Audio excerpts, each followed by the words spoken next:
मदन येरावर उभारला आणि हा बाळू चौधरी नगारावर उभारला तर मदन येरावला पाडून दाखवला. निलेश पार्वेकर निवडून आला. मान्य आहे. अहो तो लोकप्रिय नाहीच आहे. चरित्रहीन माणूस लोकप्रिय नसतो. माणूस तत्ववादी, त्याच्याबद्दल आकर्षण असलं पाहिजे, त्याच्याविषयी लोकांच्या हृदयात प्रेम असलं पाहिजे. तुम्ही मला एक सांगा, अजून एक उदाहरण सांगतो. मी किती पक्ष बदलवले हो? यवतमाळ जनतेने मला बदलवलं का? 4 वेळा नगराध्यक्ष, 2 वेळा प्रभारी नगराध्यक्ष. शेवटी माझी कांचन चौधरी, माझी पत्नी संतोष ढवळेनं तिकीट दिलं. एकच शिवसेनेचा नगरसेवक. 48,000 मतं घेतलं. बीजेपीचे शासन होतं, मदन येरावर पालकमंत्री होता, त्याची लाडकी उमेदवार पडली हो, 34,000 मतं भेटली. मजा काय? अरे प्रश्नच नाही. मदनच्या जिवारी लागलं. इतका त्रास दिला नगरपालिकेत माझ्या पत्नीला. आता यांनीच सांगितलं, यांच्या पुत्रांचं नाव काय? नवीन नेतृत्व.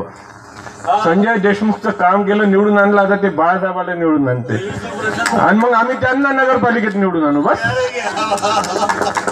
हा जो लेखाजोखा आहे, मदन येरावर हा पक्ष चांगला आहे म्हणून निवडून येतो, संघ परिवार आहे म्हणून तो निवडून येतो. अहो मी भारतीय जनता पक्षाचा नगराध्यक्ष होतो. स्वर्गीय दिवाकररावजी पांडेंनी मला उमेदवारी दिली. नितीन गडकरी प्रदेश अध्यक्ष होते. का म्हणून मला उमेदवारी दिली? जनतेतून थेट निवडणूक होती. काँग्रेसनं नाकारली, त्यांनी दिली. का? बाळासाहेबाला दिली तर मदन निवडून येते. तो आजारी होता त्या काळात, त्याच्याकडून प्रचार होत नव्हता. मी निवडून आल्याबरोबर त्याला निवडून आणलं. मदन लोकप्रिय नाहीच आहे, जनता मत देतच नाही. त्याचा लेखाजोखा, त्याचा मताचा टक्केवारी पहा. हे आमचे भाऊ 600 मतानच पडले मदन येरावरच्या विरोधात. बाजूऱ्या उभे होते संदीप, मदन होता ना हा शिवसेना. कोणाला माहिती नाही हा एवढा लीड घेईन म्हणून. फक्त 1200 मतानं तो निवडून आला. तेही वाघापूरच्या लोकांनी याला साथ नाही दिली म्हणून. यवतमाळच्या वाघापूर त्याच्या रहिवाशी ठिकाणी साथ भेटली असती ना तर निवडून आला असता. बाळासाहेब निवडून आले होते मागच्या वेळेस. सगळ्यांनी जल्लोष केला, गुलाल उधळला, मिरवणूक काढली आणि 2 तासात निवडणूक थांबवली, निर्णय बदलून गेला. भाऊ आता कसा बदलला आता तुम्हीच सांगू शकता. ते काय आता ते जाऊ द्या. आपण काही कोणावर आरोप करून काय उपयोग आहे? गेली निवडणूक. म्हणून यावेळेला त्यांना निवडून द्या, खऱ्या अर्थानं निवडून द्या. यवतमाळच्या रक्षणासाठी निवडून द्या. यवतमाळ पूर्वीचं जे होतं, अहो इथे अधिकारी क्लास 1 ऑफिसर येत होते, मी नगराध्यक्ष होतो. तुमच्यासारखं यवतमाळ शहर सुंदर आणि स्वच्छ आणि गुन्हेगारी मुक्त या शहरात राहायची इच्छा करत होते. तर आजची गुन्हेगारी का वाढली? ठेक्यात खूप पैसा. कचऱ्याचा ठेका 13 करोडचा. मी 1 करोडमध्ये पूर्ण वर्षाच्या सायकल रिक्षावर स्वच्छते पुरस्कार घेतले. आता 13 करोडचा ठेका राजू. म्हणजे वर्षाचे 6 करोड आयते वायते खाऊन राहिले मदनचे माणसं, त्याचेच ठेकेदार. कधी बोलले? आज 3.5 वर्ष झाले नगरपालिकेच्या निवडणुका नाही झाल्या. ही जबाबदारी लोकप्रतिनिधी म्हणून ज्या यवतमाळ शहराच्या जनतेने त्याला मतदान केलं तेच नगराध्यक्षाला करत असते, तेच नगरसेवकाला करते.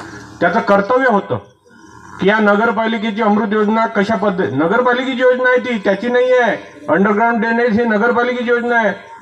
तुम्ही जर चॅलेंज करत असाल ना मदनला बसवा मला बसवा, अरे डॉक्युमेंट्स माझ्या पत्नी माझ्याजवळ आहे. 370 करोड रुपये मंजूर केलेले आहे. कुठले? वडगाव, भोसा, उमरसरा, लोहारा. म्हणजे ज्या नगरपालिका मर्ज झाल्या त्या नगरपालिकेसाठी डीपी प्लॅन माझ्या पत्नीने डेरे साहेबांनी केला आणि देशमुख साहेबांनी मंजूर देऊन ते मंजूर केले. या महाशयाने काय केलं? आलेले पैसे बांधकाम विभागाकडे वळते केले, मंत्री होता तर, आणि सर्व टेंडर भाजपच्याच लोकांना वाटले. म्हणून तुमच्या वार्डात सिमेंट रोड झाले. सिमेंट रोडचा कन्सेप्ट कसा असते? 25 वर्ष टिकला पाहिजे.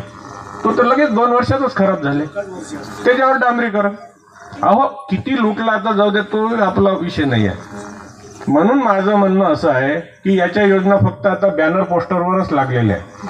हा जो म्हणते ना आमचा खरा महाविकासाचा मेरू आहे ते बाळासाहेब आहे, तो घेरू आहे मदन येरावर. तो महामेरू नाही आहे. तो महाविकास कधी केलाच नाही त्याने. विकास आम्ही केला. जनतेने आम्हाला दाद दिली. सरकारनं, कोणत्या सरकारने आम्हाला पुरस्कार दिले? काँग्रेसच्या. मी भारतीय जनता पक्षाचा नगराध्यक्ष होतो. मला पुरस्कार विलासराव देशमुख, सुशील कुमार शिंदे यांनी दिला. म्हणून मला तुम्हाला हे सांगण्याचं तात्पर्य हेच होतं की जर आपलं यवतमाळ शहर सुरक्षित ठेवायचं असेल, आपल्याला शांतप्रिय जनता, जर या शहरात चांगलं वातावरण असेल, आपल्या मुलीबाळीचं शिक्षण चांगलं व्हावं, विद्यार्थ्यांचं चांगलं व्हावं, तर हा उमेदवार या वेळेला नको. जिथे भारतीय जनता पक्षाची लोक असतील किंवा विचाराचे असतील, तर पक्ष जर टिकवायचा असेल तुम्हाला, तर उमेदवार बदलूनच टाका. पुढचा पक्ष जर भाजपचा चांगला उमेदवार येऊ शकतो पुढे, याला जर बदलवतात, याला ठेवू नका. राहा तुम्ही भाजपची हरकत नाही, पण बाळासाहेबाला निवडून द्या आणि त्याला बदलून टाका. जय हिंद, जय महाराष्ट्र.